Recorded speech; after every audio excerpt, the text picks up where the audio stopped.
الحمدللہ رب العالمین والصلاة والسلام علی سید الانبیاء والمرسلین وعلی آلہ وصحبہ اجمعین۔ انتہائی محترم بزرگوں، بھائیوں، دوستوں، معزز خواتین، السلام علیکم ورحمۃ اللہ وبرکاتہ۔ آج کی اس مجلس میں اور اس ٹاک میں، اس گفتگو میں ہمارا موضوع ہے لیڈرشپ۔ لیڈرشپ کے حوالے سے کچھ مغربی تصورات بھی ہیں، لیکن وہ ہمارا موضوع نہیں ہے۔ مغرب میں لیڈرشپ کے حوالے سے مختلف کیٹیگریز بنائی گئی ہیں: کیرزمیٹک لیڈرشپ، ایگزیکٹو لیڈرشپ، اسی طرح democratic leadership, laissez faire leadership, autocratic leadership, لیکن ہم ان کی طرف نہیں جائیں گے۔ آج ہمارا موضوع وہ اسلامی تصور قیادت ہے، اور اسلام میں لیڈرشپ کا جو تصور ہے اس پر بات کریں گے۔ علامہ اقبال نے 100 سال پہلے کہا تھا، تو نے پوچھی ہے امامت کی حقیقت مجھ سے، حق تجھے میری طرح صاحب اسرار کرے، ہے وہی تیرے زمانے کا امام برحق، جو تجھے حاضر و موجود سے بیزار کرے۔ تو اسلامی لیڈرشپ وہ مختلف ہر حوالے سے ایک مختلف لیڈرشپ ہے، اور یہ لیڈرشپ اسلامی تحریک کی بھی ہے۔ یہ لیڈرشپ ایک اسلامی کارکن کے اندر بھی یہ صفات ہونی چاہیے، یہ صفات گلی محلے کی سطح پر بھی ہونی چاہیے، یہ ملکی سطح پر بھی ہونی چاہیے، اور یہ صفات عالمی سطح پر بھی درکار ہیں۔ سب سے پہلی جو صفت اسلامی لیڈرشپ کی ہے، اور جو اسلامی لیڈرشپ کو باقی لیڈرشپ سے ممتاز کرتی ہے، وہ ہے صفت علم۔ مسلمانوں کا جو لیڈر ہوتا ہے وہ زیور علم سے آراستہ ہوتا ہے، اس لیے کہ اس کا کام رہنمائی کا کام ہے، اس کا کام لوگوں کو گائیڈ کرنے کا ہے، لوگوں کو راستہ بتانے کا ہے۔ مسلمان لیڈر وہ اس کے جو شعور ہے، اس کے جو ادراک ہے، اس کا جو ویژن ہے، وہ اس کے علم کی بدولت ہے۔ اسلامی تحریک تو ہوتی ہی ایک علمی تحریک ہے، اور اس کا جو لیڈرشپ ہے وہ ان پڑھ نہیں ہو سکتا، وہ اسلام کے حوالے سے، قرآن کے حوالے سے، سنت کے حوالے سے وہ بے علم شخص نہیں ہو سکتا۔ لہٰذا اسلام کے ہاں اسلامی تحریک میں اور اسلامی حکومت میں، اسلامی سیاست میں لیڈرشپ کے لیے جو سب سے پہلی چیز جو ریکوائرمنٹ ہے وہ اس کا علم ہے۔ قرآن پاک میں بھی اس کا ذکر ہے کہ جب بنی اسرائیل کے اندر اللہ تعالیٰ نے طالوت علیہ السلام کو ان کا لیڈر بنایا، تو ان کی جو کوالٹیز گنوائی، تو پہلی 2 کوالٹیز یہ تھی کہ بسطۃ فی العلم والجسم، کہ یہ تمہارے اندر ممتاز ہے اور پرومیننٹ ہے اور نمایاں ہے، اپنے علم کے لحاظ سے بھی اور اپنے جسم کے لحاظ سے بھی۔ لیڈرشپ کو جسمانی لحاظ سے بھی وجیح ہونا چاہیے، باوقار ہونا چاہیے، خوبصورت ہونا چاہیے، اٹریکٹیو ہونا چاہیے، اور علم کے لحاظ سے بھی ممتاز ہونا چاہیے، اور سب سے بڑھ کر ہونا چاہیے، اس لیے کہ اس کا کام رہنمائی ہے، اس کا کام لوگوں کو صحیح اور غلط کی نشاندہی ہے، اور لوگوں کی تعلیم ہے، اور لوگوں کی تربیت ہے، اور لوگوں کو کے اخلاق اور کردار کو سنوارنا ہے۔ لہٰذا اسلامی تحریک کا جو لیڈر ہے وہ ان میں علم میں ممتاز ہوتا ہے۔ اسلامی تصور لیڈرشپ اور اسلامی تصور قیادت، اس میں یہ بات بھی ہے کہ یہ کسی فرد واحد کا کام نہیں ہے، بلکہ یہ ایک ٹیم کا کام ہے۔ لہٰذا جو مسلمان لیڈر ہوتا ہے وہ اپنے ارد گرد ایک ٹیم تشکیل دیتا ہے، اور وہ ٹیم بلڈنگ کرتا ہے، اور اپنے ارد گرد ہنرمند اور لائق افراد کو جمع کرتا ہے۔ بدقسمت یہ ہے کہ اگر لیڈرشپ کے اندر ایک لیڈر کے اندر خود صلاحیت نہ ہو، اور اس کے اندر خود علم نہ ہو، تو پھر وہ لوگوں کے بارے میں حساس ہو جاتا ہے، اور اپنے ارد گرد لائق افراد کو جمع نہیں کرتا، بلکہ وہ ایک انسیکیورٹی میں مبتلا ہو جاتا ہے۔ لیکن جو لیڈرشپ علم میں ممتاز ہوتی ہے، اور جو اپنی صلاحیتوں پر اعتماد رکھتی ہے، پھر وہ اس انسیکیورٹی میں مبتلا نہیں ہوتی، اور اس عدم تحفظ میں مبتلا نہیں ہوتی، اور پھر چن کر اپنے پاس ان لوگوں کو لے کر آتی ہے جو کہ ہر لحاظ سے بہترین افراد ہوتے ہیں۔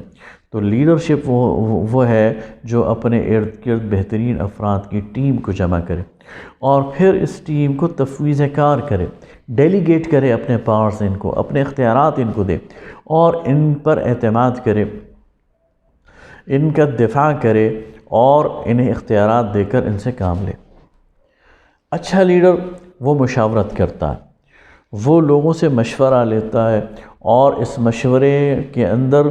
وہ رائے کے اختلاف کو برداشت کرتا ہے اور اپنے مخالف آنے والی رائے کو بھی ایویلیویٹ کرتا ہے، اس کا جائزہ لیتا ہے۔ لیکن جب ایک دفعہ فیصلہ کر لیتا ہے تو پھر وہ اللہ پر توکل کرتا ہے۔ یہی قرآن کی تعلیم ہے کہ وَشَاوِرْهُمْ فِي الْأَمْرِ فَإِذَا عَزَمْتَ فَتَوَكَّلْ عَلَى اللَّهِ، کہ آپ ان سے مشورہ کریں اور جب پھر آپ کسی نتیجے پہ پہنچ جائیں اور کوئی عزم اور ارادہ کر لیں پھر اللہ پر توکل کریں۔ تو وہ جو اسلامی تصور ہے لیڈرشپ کی، وہ ایک پختہ ذہن کی لیڈرشپ ہے جو کہ مشاورت تو ضرور کرتی ہے لیکن وہ خود ایمٹی مائنڈڈ نہیں ہوتا، اس کا ذہن خود خالی نہیں ہوتا کہ جو جہاں لگا لے اس طرف لگ جائے، بلکہ وہ پورے سوچ کے ساتھ سمجھ کے ساتھ کوئی ایک رائے اختیار کرتا ہے اور پھر وہ لائن اور وہ رائے اس کو اختیار کرنے کے بعد پھر اس کو ٹو کرتا ہے، اس پر چلتا ہے اور عزم اور ارادے کے ساتھ اور اللہ پر توکل اور حالات پھر چاہے جیسے بھی ہوں اور ان ڈیسیجنز پر وہ قائم رہتا ہے۔ اچھا جو لیڈرشپ ہے اس کے اندر قوت فیصلہ ہوتی ہے، ڈیسیجن میکنگ۔ اگر کوئی یہ کہے کہ لیڈرشپ کے اندر اگر اہم ترین کوالٹی کیا ہے تو میں یہ کہوں گا کہ وہ اس کی فیصلہ سازی کی قوت ہے۔ اگر کسی لیڈر میں فیصلہ سازی کی قوت نہیں ہے تو وہ سرے سے لیڈرشپ کے قابل ہی نہیں ہے۔ اور فیصلہ سازی کی قوت کا مطلب یہ ہے کہ اس کے اندر اتنا حوصلہ ہے کہ وہ کسی کو ناراض کر سکے۔ اگر کوئی شخص یہ کہے کہ میں ہر ایک کو راضی کروں گا، تم بھی ٹھیک کہہ رہے ہو اور غلط تم بھی نہیں کہہ رہے، تو پھر وہ لیڈرشپ کے قابل نہیں ہے، اس لیے کہ ایسا شخص سب کو راضی کرتے کرتے اپنی منزل کو کھو دیتا ہے۔ تو لیڈر وہ ہوتا ہے کہ جو جس چیز کو صحیح سمجھتا ہے اس کو پھر ببانگ دوہل بیان کرتا ہے، اس پر لوگوں کو کنونس کرتا ہے اور اسی پر لوگوں کو لیڈ کرتا ہے۔ اور اگر اس کے مقابلے میں کسی کی اور رائے ہوتی ہے تو اس رائے کو وہ رد کر دیتا ہے، اور اگر وہ فیصلہ کرتا ہے تو حق کے مطابق کرتا ہے۔ اور ظاہر ہے کہ جب وہ فیصلہ کرتا ہے تو اس سے کچھ لوگ ناراض ہوں گے اور وہ اس ناراضگی کو مول لیتا ہے۔ قرآن پاک میں نبی کریم صلی اللہ علیہ وسلم کے حوالے سے یہ بات کہی گئی کہ فَلَا وَرَبِّكَ لَا يُؤْمِنُونَ حَتَّى يُحَكِّمُوكَ فِي مَا شَجَرَ بَيْنَهُمْ ثُمَّ لَا يَجِدُوا فِي أَنفُسِهِمْ حَرَجًا مِّمَّا قَضَيْتَ وَيُسَلِّمُوا تَسْلِيمًا۔ اے نبی صلی اللہ علیہ وسلم، تیرے رب کی قسم یہ لوگ ایمان والے نہیں ہو سکتے جب تک کہ یہ آپ کو اپنا فیصلے کرنے والا نہ بنا لیں، پھر جب آپ ان کے درمیان فیصلہ کر دیں تو یہ ان فیصلوں پر اپنے دلوں میں تنگی بھی محسوس نہ کریں۔ گویا ضروری نہیں کہ آپ کا ہر فیصلہ ان کے حق میں ہو، ضروری نہیں کہ آپ کا ہر فیصلہ ان کو پسند آئے۔ فالوورز کے یہ کام ہے کہ اپنے لیڈرشپ کے فیصلوں کو قبول کریں، اور اگر وہ فیصلے ان کے خلاف بھی ہیں تو دل و جان سے قبول کرے۔ لیڈر کا یہ کام ہے کہ میرٹ کی بنیاد پر فیصلہ کرے، اور جب فیصلہ کر لے تو پھر اس پر وہ قائم رہے، وہ پھر ہر ایک کی خوشنودی اور خواہش کو سامنے نہ رکھے۔ تو قوت فیصلہ، اس کی تیزی اور اس کی سرعت اور اس کی صلاحیت، یہ لیڈرشپ کا امتحان ہوتی ہے، اور جس میں یہ جتنا زیادہ ہوگا وہ اتنا اچھا پوٹینشل لیڈر ہوتا ہے۔ اسی طرح لیڈرشپ کا مطلب تحرک نہیں ہے۔ یہ بھی ہمارے اندر ایک غلط فہمی پیدا ہو گئی ہے کہ آج کوئی چترال میں ہے اور صبح وہ لاہور میں ہے اور شام کو کراچی میں ہے تو ہم اس کے تحرک کی بنیاد پر یہ کہتے ہیں کہ بہت متحرک ہے۔ لیڈرشپ خود متحرک نہیں ہوتی، وہ کارکنان کو متحرک کرتی ہے، وہ لوگوں سے کام لیتی ہے، وہ اپنے پاس ڈیلیگیٹ کرتی ہے۔ لیڈرشپ کا کام سوچنا ہوتا ہے، لیڈرشپ کا کام سمجھنا ہوتا ہے، ویژن اس کا کام ہوتا ہے، یہ منظر سے آگے دور تک دیکھنے کی صلاحیت ہوتی ہے، منظر سے پیچھے جو پس منظر ہے اس کو دیکھنے کی صلاحیت ہوتی ہے، اور لوگوں کو لے کے چلنے کی صلاحیت ہوتی ہے، اس کی بنیاد پر کارکنان کو متحرک کرنے کی صلاحیت ہوتی ہے۔ اسی طرح ضرورت پڑنے پر لیڈرشپ فرنٹ سے لیڈ کرتا ہے۔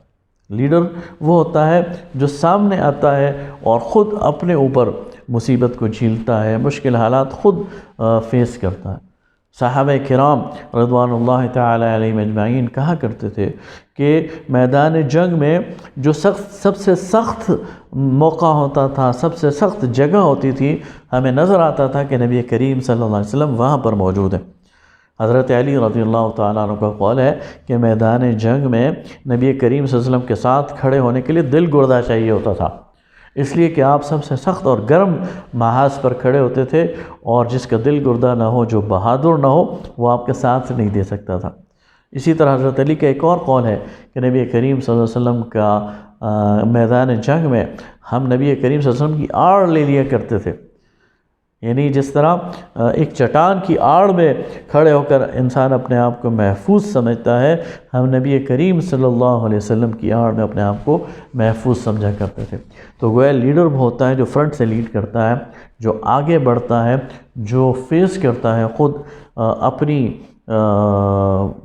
ذات پر مشکلات کو جھیلتا ہے، اور کارکنان کے سامنے قربانی کی مثال رکھتا ہے، عزم کی مثال رکھتا ہے، اور ایثار کی مثال رکھتا ہے۔ تو اسلامی لیڈرشپ یہ کسی مصنوعی چیز کا نام نہیں ہے، اور یہ کسی دکھاوے کا نام نہیں ہے، اور اس کے لیے کوئی مصنوعی کام کر کے یہ لیڈرشپ حاصل نہیں کی جا سکتی۔ یہ ان بلٹ کچھ خصوصیات ہوتی ہیں، اللہ کی طرف سے کچھ ودیت کردہ خصوصیات ہوتی ہیں، اور کچھ انسان اپنی محنت سے اور صلاحیت سے حاصل کرتا ہے، اور کچھ قربانی دے کر ان چیزوں کو حاصل کیا جا سکتا ہے۔ اللہ تعالیٰ سے دعا ہے کہ ہمیں ہر سطح پر اسلام کی اصولوں کے مطابق لیڈرشپ عطا کرے۔ وآخر دعوانا الحمدللہ رب العالمین۔